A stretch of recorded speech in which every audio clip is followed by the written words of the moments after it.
주일 예배 오신 여러분 주의 이름으로 축복하고 환영합니다. 네, 가정의 달 세 번째 시간 또 마지막 시간으로 모이려고 합니다.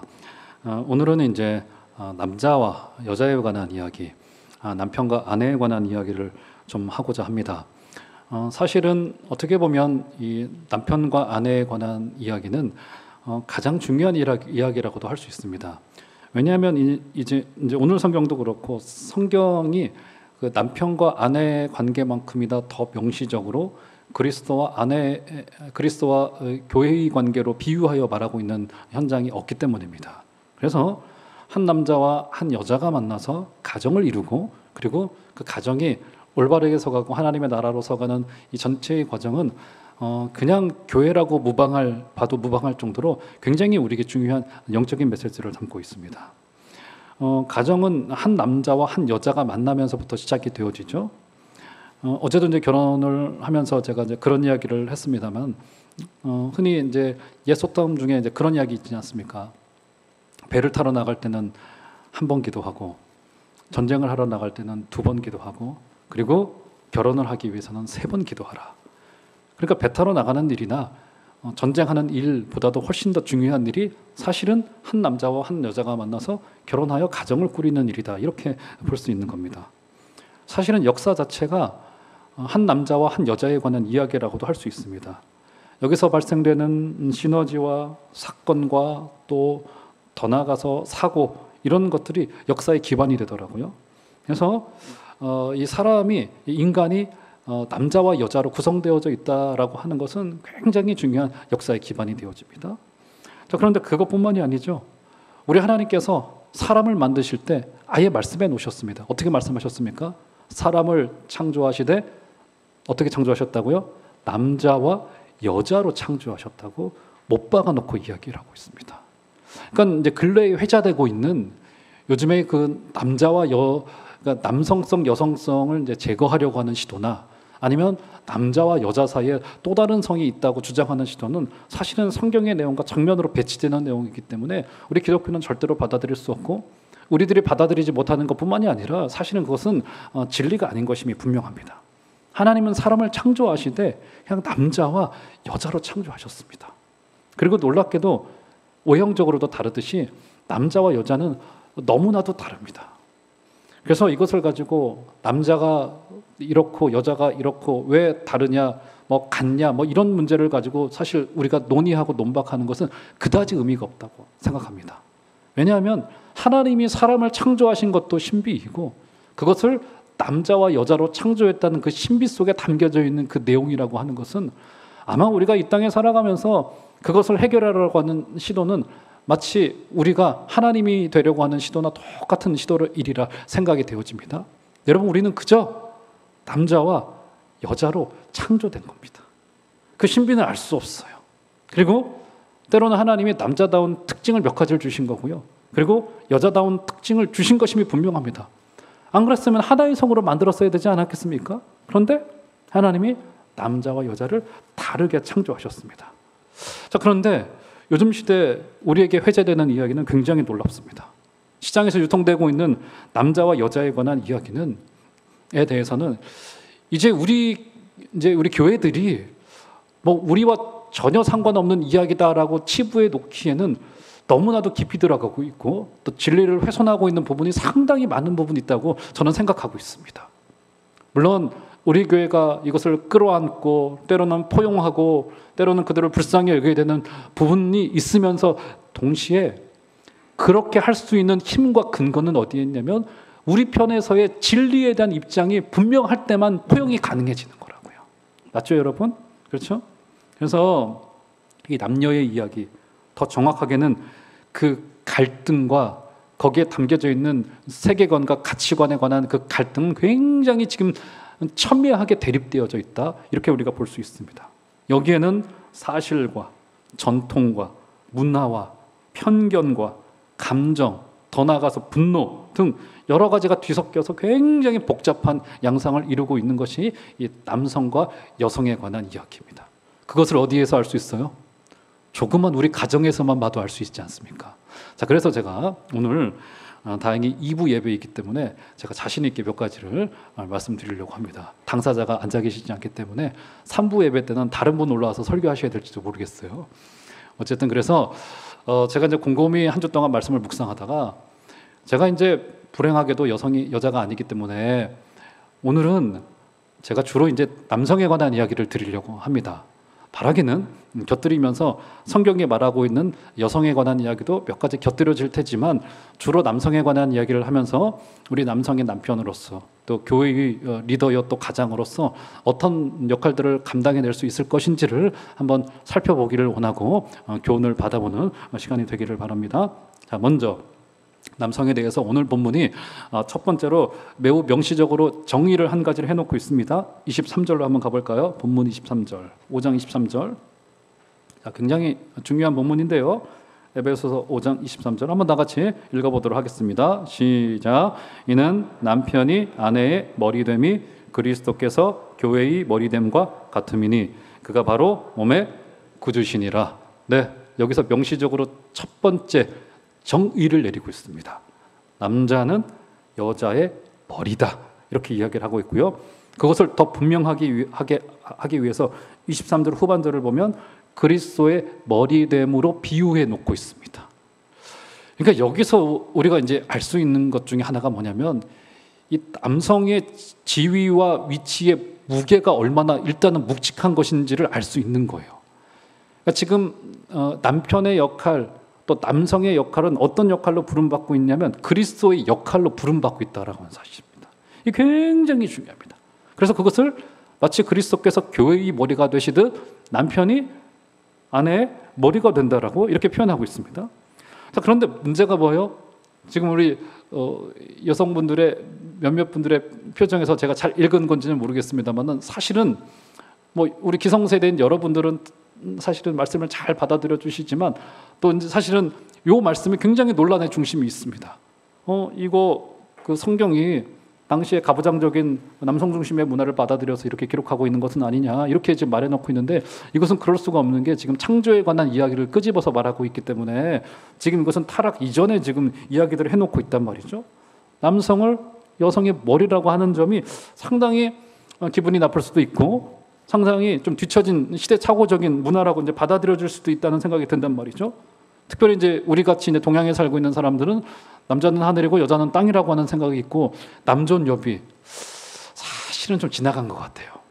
저도요 딸 아들 셋 있지만 사실은 정말 첫째를 낳을 때 꼭 이야기하면 또 아들이 상처받을까 봐 얘기를 못 하겠네요. 정말 얼마나 이쁜지 모릅니다.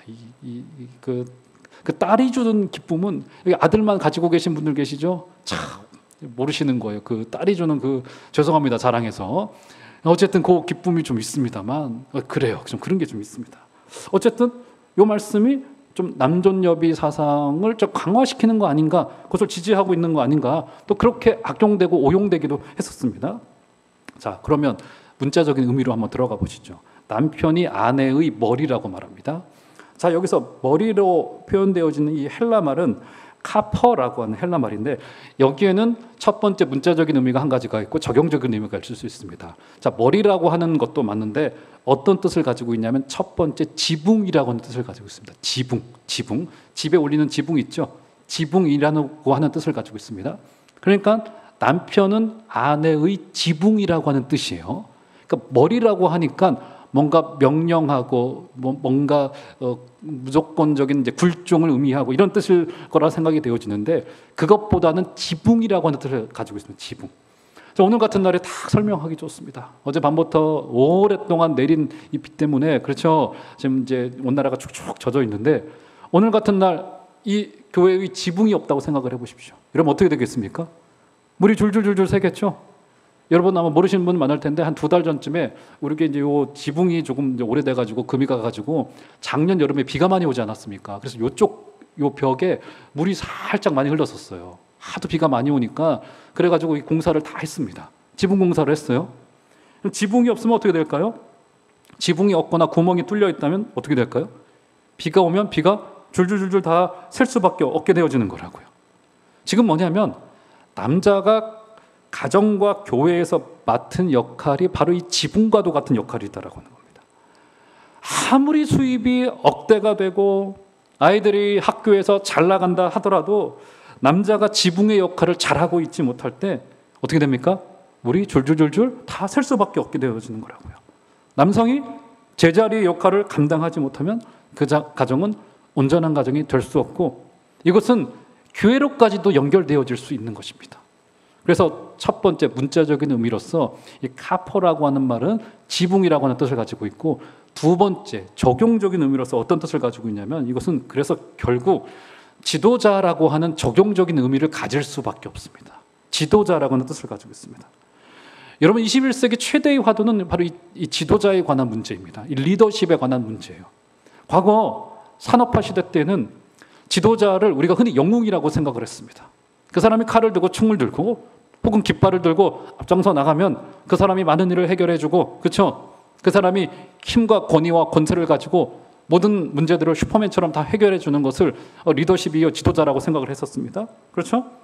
자, 지도자가 어떠해야 되는가? 카퍼라고 하는 말이 지붕이면서 자연히 지도자라고 하는 의미로 연결이 될 수밖에 없는데, 지도자가 어떤 의미일까요? 21세기의 이 또 성경적인 이 섬김의 관점에서 봤을 때 어떻게 되겠습니까?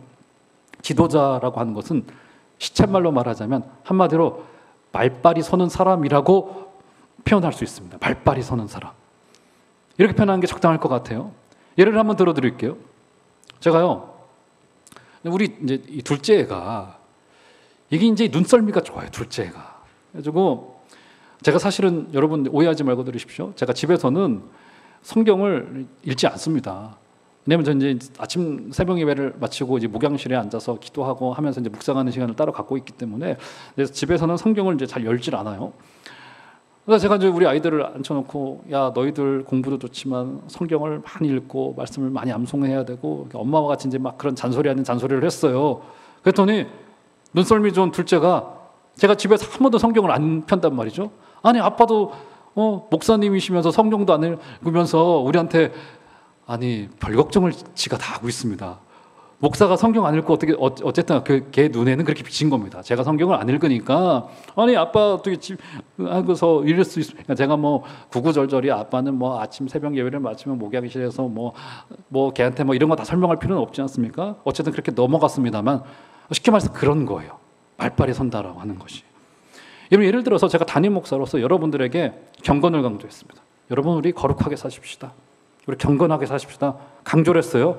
그런데 마음속에 드는 생각은, 목사님, 저는 목사님이 지난 여름에 한 일을 알고 있습니다. 이렇게 영화 제목 같기도 하지만 이렇게 말했다고 생각을 해보십시오. 말빨에 서겠습니까? 되지 않는단 말이죠. 결국 리더라는 것이 무엇이냐면 결국 말이 통하는 사람입니다. 말빨이 통하는 사람이에요. 너무나도 죄송한 표현이지만 아버지라고 다 리더가 아니고요, 남자라고 남성이라고 다 지붕의 역할을 하고 있는 것은 아닙니다. 사도 낱말 안에 이런 식이 되어져 버린다면 지붕과 지도자의 역할은 굉장히 약해질 수밖에 없습니다.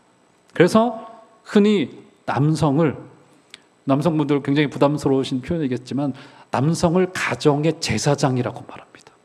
제사장은 제단 앞으로 가장 먼저 나가는 사람입니다. 가장 늦게까지 잠에서 깨어있고 가장 일찍 일어나서 백성들의 모든 감사와 죄가를 전부 다 지고 나갔던 제사장들처럼 그 남성들이 먼저 책임지고 가정을 영적으로 책임지는 존재들이다. 교회는 두말할 것 없습니다. 저와 우리 당회와 우리 중직자 되시는 분들, 더 나아가서 남성들께서 이제 21세기 교회는, 과거 우리 이제 한참 부흥할 때는, 그렇다고 제가 이제 여성의 역할을 축소하는 것은 아닙니다. 여성의 역할은 다 확대가 되어져야 돼요. 그런데 사실은 다소 음지에 있었던, 말로만 지붕이었고 지도자였던 남성들이 믿음이 가지고 있는 그 본연의 모습을 가지고 일어나서 먼저 섬김과 희생의 자리로 나가지 않으면 아마 21세기 교회는 어려워지리라 생각되어집니다. 사랑하는 동지 남성들이요, 우리 하나님의 말씀을 가지고 일어서 주셔서 지붕의 역할로서 교회와 가정이 비세지 않도록 여러분의 등으로 막아주시고, 그리고 교회에서는 희생과 섬김의 도를 먼저 보여주시게 되시는 우리 복된 은혜 있으시기를 주 이름으로 축원합니다. 자, 그런데 이제 문제는 뭐냐면 소위 우리가 그 리더와 지붕을 어떻게 생각하는 경우가 많냐면 이거를 골목대장으로 오해를 합니다. 골목대장. 우두머리로 오해를 한단 말이죠. 그래서 세상적인 힘과 권력의 개념으로 봐요. 어떻게 합니까? 주로 소리 지르고 폭력으로 권위로 억압하고 하려고 하는 시도들이 상당히 많은 것을 보게 되었습니다. 그럼 어떻게 합니까? 무서워서 고개를 푹 숙이고 가는 것만 같아요. 그런데 과연 심정적으로 동의가 되어져서 그 리더십에 따라가는 것일까? 자, 그러면 성경적인 리더십은 뭘까요? 자, 마가복음 볼까요? 마가복음 10장 42절에 45절을 보시면 굉장히 중요한 이제 리더십에 관한 이야기가 등장하는데 스크린에 눈을 두시면 되겠습니다. 제가 읽어드릴게요. 42절. 예수께서 불러다가 이르시되 이방인의 집권자들이 그들을 임의로 주관하고 그 고관들이 그들에게 권세를 부리는 줄을 너희가 알거니와 너희 중에는 그렇지 않을지니 너희 중에 누구든지 크고자 하는 자는 너희를 섬기는 자가 되고 너희 중에 누구든지 으뜸이 되고자 하는 자는 모든 사람의 종이 되어야 하리라. 인자가 온 것은 섬김을 받으려 함이 아니라 도리어 섬기려 하고 자기 목숨을 많은 사람의 대속물로 주려 함이니라. 네, 42절로 한번 되돌아가 보실까요? 42절에서 어떻게 이야기를 합니까? 예, 이방인의 집권자들, 그러니까 세상은 그렇다는 겁니다. 세상은 그들을 임의로 주관, 뭡니까? 세상의 그 리더의 방식은 뭐예요? 자신의 마음과 자신의 주장대로, 자신의 고집대로 이걸 가고 싶어 합니다. 그렇죠? 그런데 43절 한번 가보실까요? 어떻게 말합니까? 너희 중에는 그렇지 않을지니. 그러니까 교회는 예수 믿는 제자라고 한다면 그렇지 않다라고 하는 겁니다. 그러면서 뭘 말해주고 있는 거예요? 그러면서 45절로 가보시면 인자가 온 것은 섬김을 받으려 함이 아니라 도리어 섬기려 하고 자기의 목숨을 많은 사람의 대속물로 주려 함이니라고 말하면서 어떤 리더십을 말해주고 있어요? 어떤 리더십을요? 예, 섬김의 리더십, 섬김의 리더십을 말해주고 있다고. 세상은요, 힘으로, 권위로, 권세로 약한 자들을, 특별히 요즘은 남성이 그 여성을 힘으로 억압하고 약한 자들을 굴복시키려 합니다. 짓누릅니다. 거칠게 행동해요. 소리치고 고함치면 세상에서는 통합니다. 그런데 형식적으로 굴복도 되어지지만 사실상 거기에 진정한 순종과 진정한 복종이 있을 것이냐. 그렇죠? 지금 마가복음 10장 42절에서 45절이 그려주고 있는 중요한 점이 뭡니까? 특별히 45절이 우리의 섬김과 그 섬김의 리더됨을 우리의 구원과 연관시키고 있다는 겁니다. 구원과 45절을 보면 많은 사람의 대속물로 자신의 목숨을 주신 우리 예수님의 구원 행위를 곧 섬김의 행위로 보는 겁니다. 그러니까 우리가 여성을, 남성으로서 여성을, 교회로서 약한 자들을, 나보다 좀 더 못한 자들을 뭡니까 여러분? 우리가 섬기는 것은 곧 구원행위라고 하는, 구원행위라고. 그러니까 내가 잘났기 때문에 뭔가를 하달해주고 베풀어주고 내가 가지고 있는 것들을 나눠주고, 여러분 우리가 나눠주는 게 아닌 거라고요. 뭡니까? 우리가 곧 구원받은 자로서의 구원 행위로서 이것을 베풀어주는 거라고요. 사랑하는 여러분, 우리가 섬기시되 구원받은 자라고 한다면 당연한 태도와 마음을 가지고 섬겨주시는 복된 은혜 있으시기를 주의 이름으로 축원합니다. 자, 그런데 사실은 지도자, 머리 리더십에 관한 이야기는 사실은 죄로 인해서 상당히 왜곡되어져 있습니다. 특별히 이제 그 중에 한 가지를 보시면, 여러분 창세기 3장으로 가보시면, 창세기 3장 16절을 보시면 이제 그런 이야기가 등장해요. 네, 3장 17절로 먼저 가보시면 남자에게 우리 하나님께서 이제 저주를 베풀어 주시는, 이제 저주, 형벌적인 저주를 주지 않습니까? 여기 두 가지의 저주와 형벌이 주어집니다. 첫 번째 3장 17절 보시면 이렇게 말합니다. 아담에게 이르시되 내가 내 아내의 말을 듣고 내가 내게 먹지 말라 한 나무의 열매를 먹었은즉 땅은 너로 말미암아 저주를 받고 너는 내 평생에 수고하여야 그 소산을 먹으리라. 뭡니까? 첫 번째, 남자에게 임한 첫 번째 저주가 어떤 저주예요? 어떤 저주입니까? 노동의 저주. 그러니까 노동은 저주이면서 소명이고 사명이 두 가지의 속성을 다 가지고 있습니다. 그러니까 노동은 우리에게 사명일 수 있어요. 그런데 이것은 저주의 측면이 없지 않아 있습니다. 그렇죠? 첫 번째 저주가 남자가 땀을 흘려야 되는 노동의 저주, 첫 번째 저주이고요.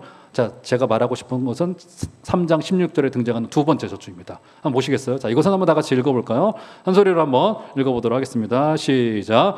또 여자에게 이르시되 내가 내게 임신하는 고통을 크게 더하리니 내가 수고하고 자식을 낳을 것이며 너는 남편을 원하고 남편은 너를 다스릴 것이니라 하시고, 네, 사실상 여자에게 준 형벌과 더불어서 슬쩍 남자에 관한 이야기를 해놓고 있죠. 어떤 이야기를 해놓고 있습니까? 3장 16절을 보시면 중반 이후에 내가 수고하고 자식을 낳을 것이며 너는 남편을 원하고 남편은 너를 다스릴 것이니라 라고 하는 말을 주고 있죠. 그렇죠? 무슨 말입니까? 남편이 여자를 다스리는 저주입니다. 여러분, 이게 왜 저주입니까? 지금 창세기 3장 15절 이하의 모든 내용들은 죄로 인한 형벌의 부정적인 것들을 이야기해주고 있는 거라고요. 그러니까 3장 16절의 저 말은 남편이 여자를 보호하고 인도해주고 긍정적으로 무엇을 해준다는 의미로 주어진 것이 전혀 아닙니다. 16, 17, 18절 전부 다 나오고 있는 것은 뭡니까? 죄로 인해서 어그러지고 죄로 인해서 꼬여지고 구부러지고 한 내용들을 말해주고 있는 거라고요. 지금 뭡니까 이게?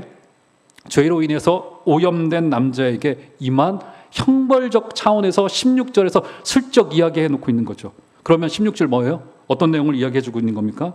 긍정적인 표현이 아니라 남성들 속에 뒤틀려진 심리가 있다는 겁니다. 남자들 안에 이런 연약함이 있어요. 뭡니까?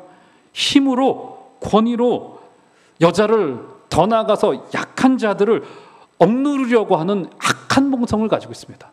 남편이 여자를 잘못 다스리는 굉장히 악한 본성이 우리 가운데 있단 말이죠. 사랑하는 남성 여러분, 여러분이 다 잘 알고 있지 않습니까? 여러분 어떻습니까? 하나님께서 우리는 그렇게 생각을 합니다. 남자를 더 힘이 세고 더 고집세게 만들어 놓으셨다고 책임을 하나님께로 돌립니다. 그렇지 않습니다. 여러분, 남성이 가지는 이 문제는 기질의 문제도 아니고 성격의 문제도 아니고 심지어 창조의 문제도 아니고 뭡니까? 이것은 죄의 문제요, 영적인 문제예요. 여러분, 우리가 남편으로서, 남자로서, 아버지로서 온전히 회복되기를 원한다면 남성들은 이 문제를 기질의 문제가 아니라 이것을 영적인 문제로 인식해야 됩니다. 그래서 우리가 한꺼풀만 벗겨서 이야기 들어가 보면 어떻겠습니까? 여자를 힘으로 누르고 싶고 약한 자들을 권력으로 통제하는 기쁨을 누리려고 하고 내가 영향이 미쳐지는 곳에 저 사람을 내 힘으로 통제하려고 하고 내 주장이 들어가는 그 짜릿함을 느끼려고 하는 악한 본성이 사실은 우리 남자들 가운데 있다고요. 이것을 기질의 문제, 성격의 문제로만 치부해 두고 하나님께 책임을 돌리면서 두어버린다면 아무런 해결책이 되지 않습니다. 이것을 죄의 문제요, 영적인 문제로 받아들여 주시는 여러분들 되시기를 주의 이름으로 축원합니다. 그렇죠? 죄 때문에 그렇습니다. 우리가 잘못 배우고 잘못된 문화에 젖어 있을 수도 있고요. 그래서 우리 주님께서 말씀하신 대로 우리 가정의 리더, 우리 교회의 리더는 군림하는 리더가 아니라 섬김의 리더, 본을 보여주는 리더, 진짜로 말빨이 통하는 리더가 될 수 있게 되어주시는 여러분들 다 되어주시기를 주의 이름으로 축원합니다. 자, 그러면 오늘 말씀의 결론으로 나아가면서 그러면 도대체 어떻게 섬겨야 될 것인가의 문제, 어떻게 섬겨야 될 것인가. 아마 남성분들은 다 공감하시리라 생각이 되어지시는데, 네, 일을 해오신 분들은 다 공감하실 겁니다. 어떤 마음이 드십니까? 낮에 힘들게 직장에서 또 일터에서 일하시다가 집에 들어가면은 어떤 마음이 들어오기 쉽습니까? 집에 가서는 내가 나에게 좀 보상을 좀 해줘야 되겠다 하는 이제 마음을 가져요.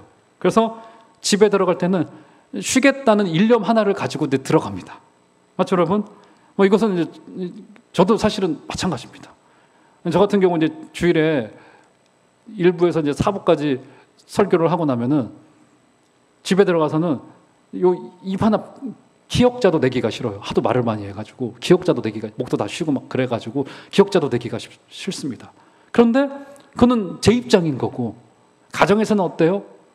아버지가 일주일 동안 바쁘게 살아오다가 그나마 여유 있는 시간이 주일 저녁 월요일 잠깐의 시간인데 아이들은 저를 기다리고 있고 아내와 부모님들은 한번 대화해 보기를 원하는 것이 바로 그 시간인 거란 말이죠. 그렇죠?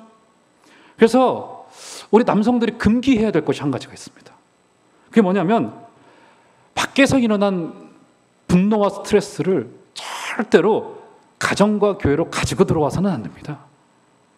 여러분 아무래도 밖에서 일을 하시다가 보면은 스트레스도 있고 그렇지 않습니까? 뭐 분노가 일어날 때도 있고 억울함도 있고 또 갈등을 해결하라고 할 때는 그 에너지도 소진이 되어지고 이런 것들이 일어날 수밖에 없습니다. 그렇죠? 근데 그것을 고스란히 가정과 더 나아가서 교회로 가지고 들어오면 결국 어떻게 됩니까?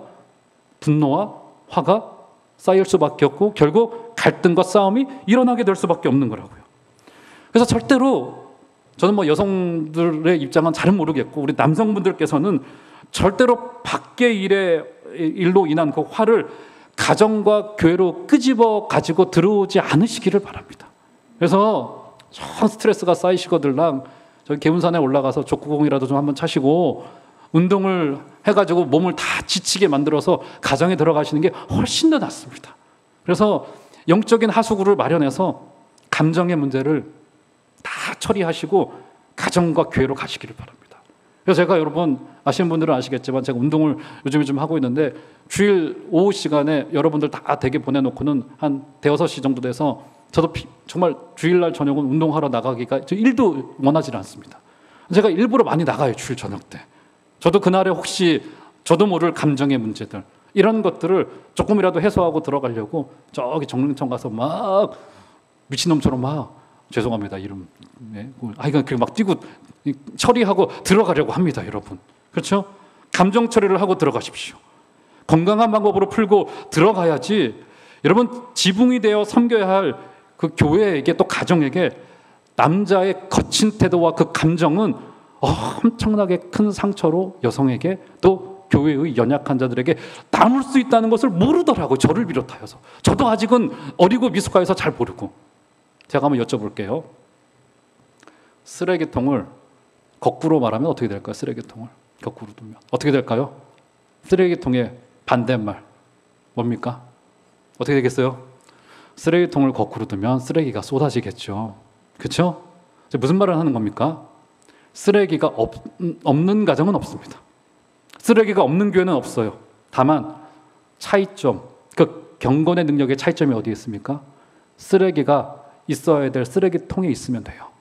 그런데 그것을 안방에, 부엌에, 애들 방에 두기 시작하면은 그때부터 그 가정은 지저분한 가정이 되는 거라고요.